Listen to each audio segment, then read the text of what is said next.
Did it set in that you were getting close at this point? Every time I went into a slump or team wasn't playing well, that can't make up how things got to where they were.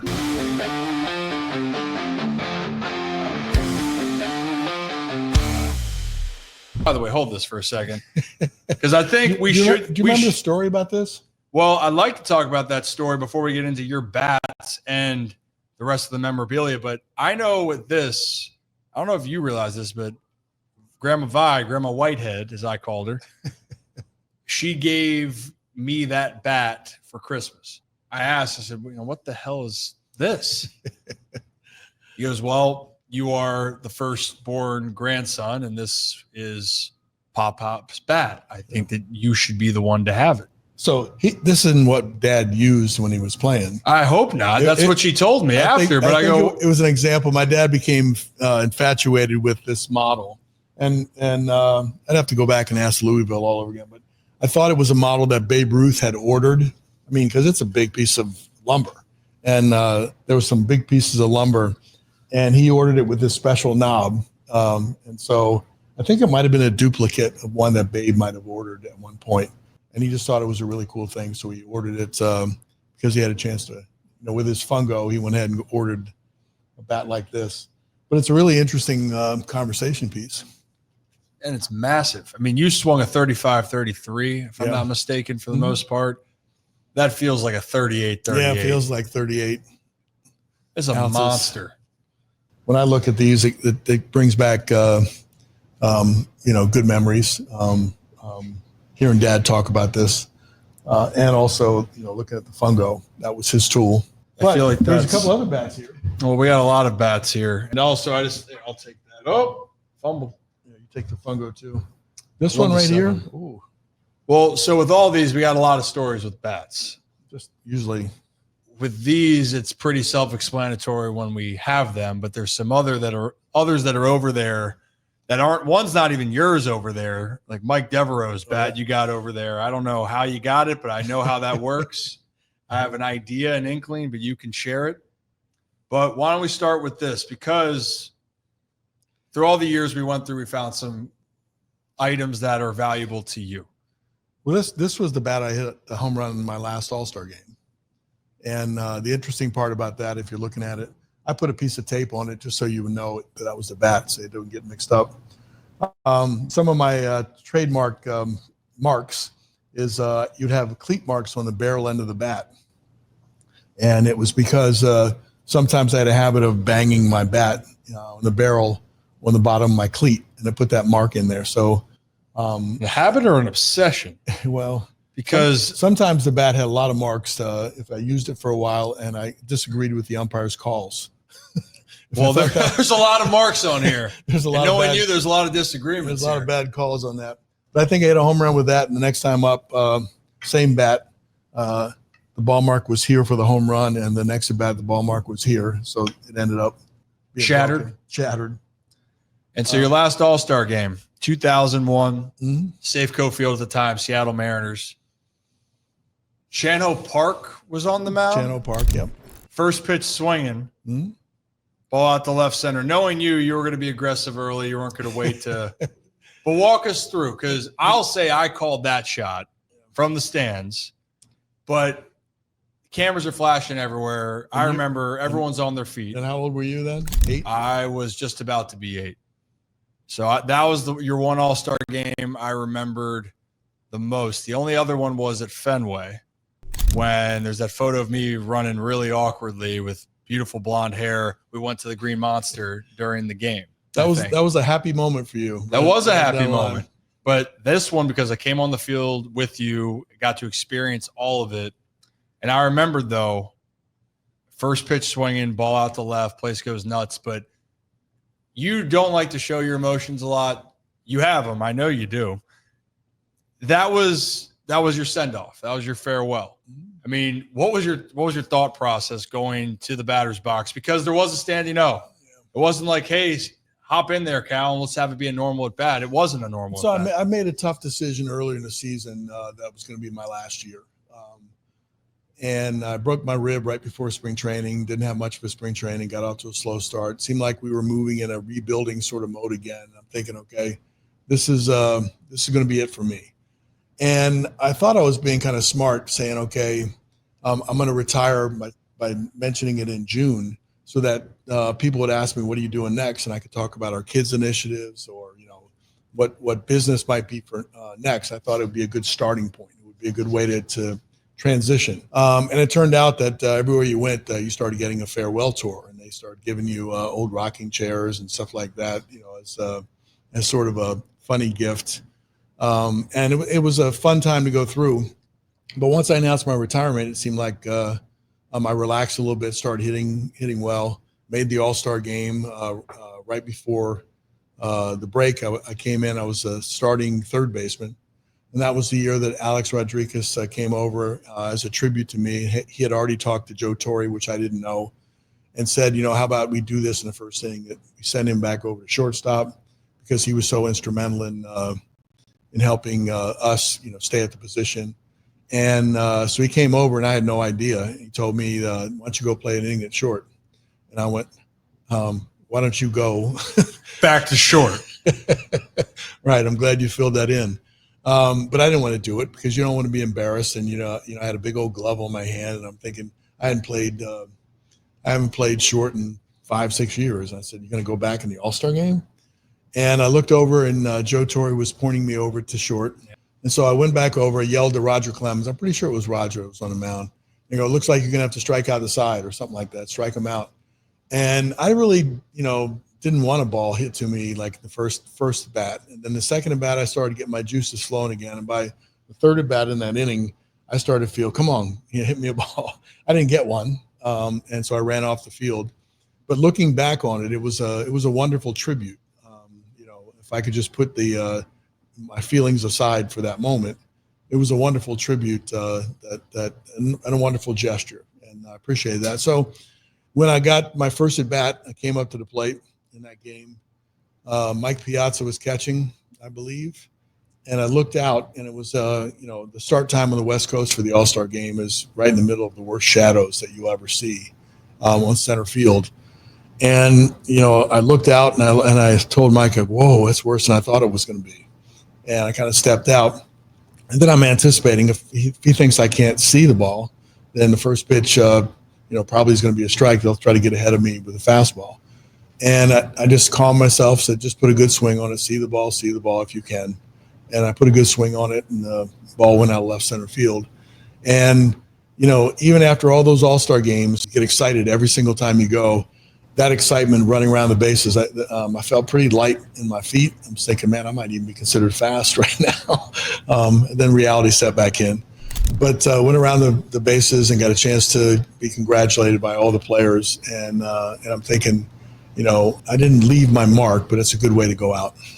Yeah, first pitch swing, and I'm not seeing it very well. Hey, you might have coaxed them into it. Just like you can have someone when they're on second base and you're playing short, or vice versa, and they say, hey, you're swinging the bat really well. I love what you're doing with your hands. Right. And then you start overthinking it.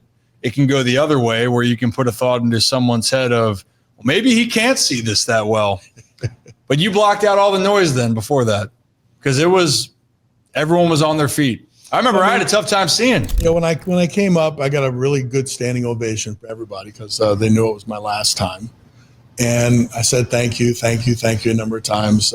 And that by itself can distract you from going on plate. Then I kind of said, okay, get back into it. You got to focus. And it was important, just like in 21-30 and 21-31, it was important not just to celebrate showing up, but it was important to celebrate being good or playing well. And in 21-30 and 21-31, we played really well as a team. I played really well in the game. We won those games. And I thought, that's the way it should be remembered. So it was important for me to do well, not just go to the game and enjoy being there as teammates, but to do well. And hitting a home run that first at bat felt really good. Where did that rank with that one and compared to the 91 where you won the MVP as well in the All-Star game? Yeah, 91 was a little different. You didn't have the emotions of saying goodbye, and it wasn't at the end of your career. I had a resurgence in 1991. Had probably my best year. Going in the All-Star game, I was hitting 349, I think. And I kept thinking to myself, don't mess up your swing in the home run derby. And I didn't mess up my swing. I won the home run derby. And then in the game, I'm thinking, okay, don't try to do too much. Just keep seeing the ball and hitting it. And Dennis Martinez threw me a breaking ball. I think it was a 2-1 breaking ball. And I can tell you, I used to sit on pitches all the time. And this particular time, I didn't sit on the pitch. I just saw it. And I saw it breaking up there, and I hit a homer to center field, 3-run homer. And it helped us win the game. I think we won the game 4-1, I think. And so it always feels good when you help your team win. In my very first All-Star game, I think I had a picture. I got the photo here. Yeah. I came into the locker room all excited. Robin Yount was the starting shortstop. I was backing him up, and I got in the 5th inning of that ball game. But I do remember the National League had dominated the American League in all-star competitions. And at that time, and, we broke out, the American League broke out in that game, and we blew them out. Fred Lynn hit a grand slam in that ball game. And that was the start of, a dominance by the American League. And so I don't know what my record was out of the 19 games, but we did really well playing against the National League. 83 right here. And Chicago White Sox, I'm right in the middle of that picture. Second year in the league, you win the MVP, your first All-Star game. And what I also laugh is just that you won the Rookie of the Year, but you were woof bad for about 65 at bats to start 1982. I was wolf. Well, I was going to say some other words. You want me to say some other words? I don't know. You stunk it up after game 1 in 1982. I was 3 for 5 opening day, and then 4 for my next 63. So that was a grand total of 7 for 68. And so how are you feeling after game 1? You're like, this is easy. I thought I arrived. I thought it was going to be good. And the cool part about it was Earl kept calling me in the office and telling me it's going to be okay. I'm not sending you down. Just keep plugging away like it's just the next step. You proved you can do it in AAA. You proved you can do it in winter ball. This is just the next step. Yeah. And sure enough, I got my feet on the ground and got hot and really, really exciting season. But yeah, I thought I had arrived in my first game in the big leagues. May 30th is when the streak started in 1982, 160. I think that was 2 games I missed. When I was stinking it up really bad, I had a little bit of a fever, and I think Earl decided to use that as an excuse in Chicago, I believe. And the other one was I got hit in the coconut, and they kept me out for a game. Concussion protocol for you back then? Were you seeing stars? We didn't have any concussion protocol at that time. I think they asked you what day of the week it was, and I got that question right. But got hit in the head, and they held me out for the game, but I played 160 that year, yeah. May 30th, 1982, the streak starts, and everything in between that we talked about.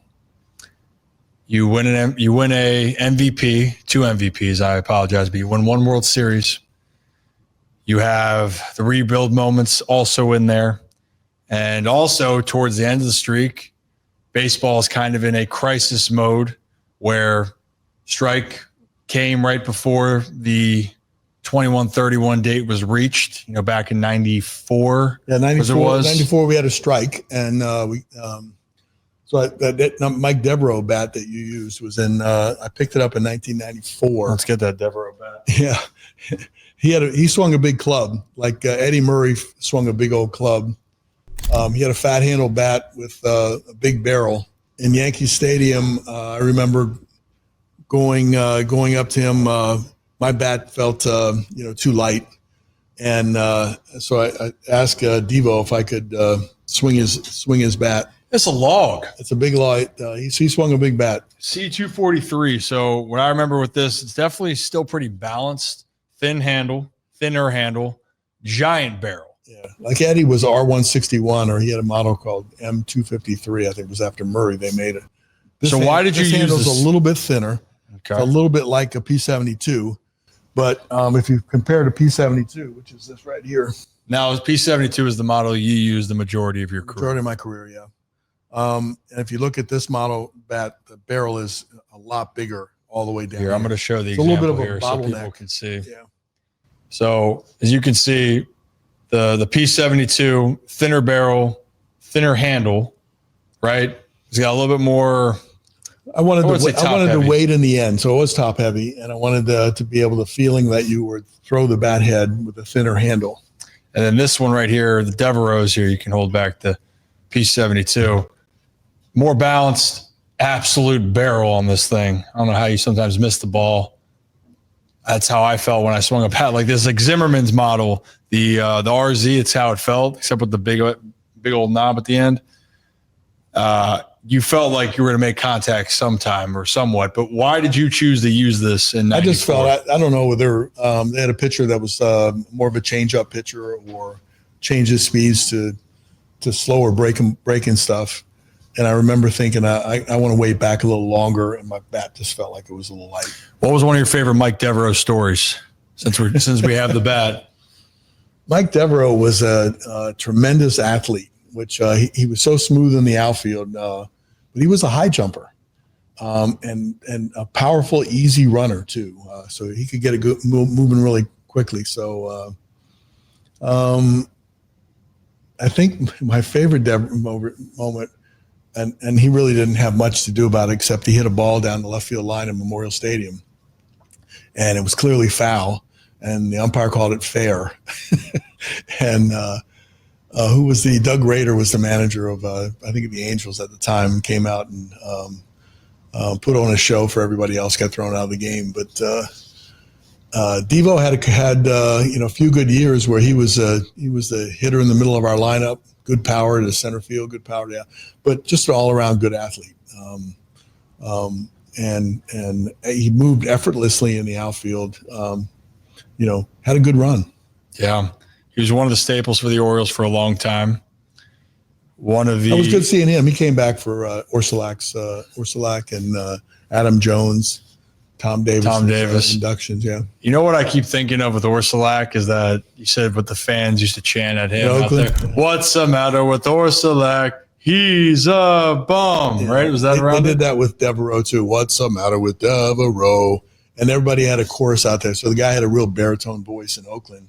And the sound system was really good, and the acoustics were really good in Oakland. So you're standing out at shortstop, and it starts from the first inning.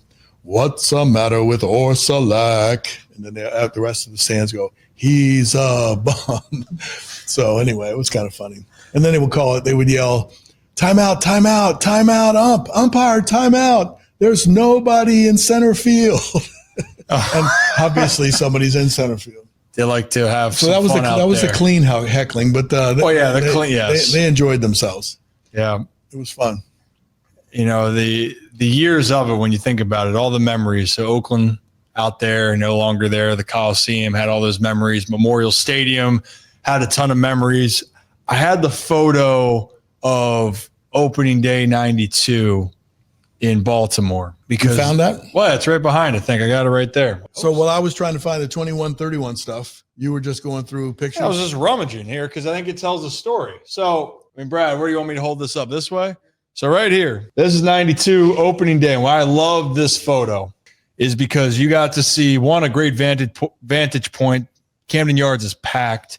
But then all the guys that were with you about to take the field. And right there's Devereaux. I see Brady Anderson, the BA right there, Bill, Uncle Bill, Hoyles. I'm having trouble. Do you recognize the rest of the? Let me see. It looks like Leo Gomez is playing third. Sutcliffe is pitching. Glenn Davis is first. What's the matter with Orsulak is right there. Joe is right there. Devereaux, Brady, me, Billy, Hoyles, and Leo Gomez. And Sutcliffe is the one down the end. That's a goofy looking pose, though. You got Brady wanting to sprint out and win the race. Well, Brady, track star athlete right there. Glenn Davis, first base. That would have been one that would have been hard to remember. He was the premier power hitter in the National League. We got him. Then he had an injury, his upper back, and never really was the same. Injuries can derail players trying to last. People figure you're out mentally. I remember hearing the stories that just circulated. Chipper Jones talked about a comment you made to him. Congrats on the great start, but now the real journey starts or begins with, can you stay? Can you do it over and over again? And he did. I think it turned out okay with Chipper. Yeah. Also, there's the tweeners again, by the way. That's a tweener. I know you got the You're getting on the fashion of how we used to wear our socks. I like the fashion. So I mean, it's still you got some, it's like we say, call off the flood. It's say the dugout gets flooded, your pants are high enough that your pants aren't getting wet, right? That's it, calling off the flood. So this is in between having your pants up and all the way down. That hence the word tweener. You're following me, right? Makes sense? Yeah, so I had stirrups on. Is that what you had stirrups? No, that's fine. The so stirrups Brady probably didn't have stirrups on. See, that's socks. That's the normal look, but they're still tapered at the bottom. But that's like a normal pant, Let's see what else. Yeah, Devereaux, I don't see him really rocking. Maybe a mini tween. You're full tween. Like that's in the middle. And what's Billy got working? He's got a pretty good tween too. What a pose. This is goofy. I told you. But it's a beautiful photo. And 92 then. This puts you 3.5 years before you broke the streak. Did it set in that you were getting close at this point when we're looking at this goofy picture? I tried not to think about it all the way through. When it got to be 1,200 or 1,300 games, the National League record was right around that point. I think Everett Scott played 1306 for the American League. And then there was a sort of a drought between that, but it didn't get talked about a whole lot. Although I guess around 1,500 or 1,600 games, it started to turn positive in everybody's assessment. Sometimes every time I went into a slump or a team wasn't playing well, that the streak was bad. And then all of a sudden the streak became good. And then as we approached 2,000 games, and then especially after the 94 strike, it seemed like everybody wanted you to do it. It was considered a good thing in baseball. And I think towards the end, when everyone planned for that celebration September 6th, it was the only time that I thought that you had to get there, that there was a finish line. I always thought that you just played hard. You came out and did your best every single day. And if you ever got hurt or something happened, that's the way it was supposed to be.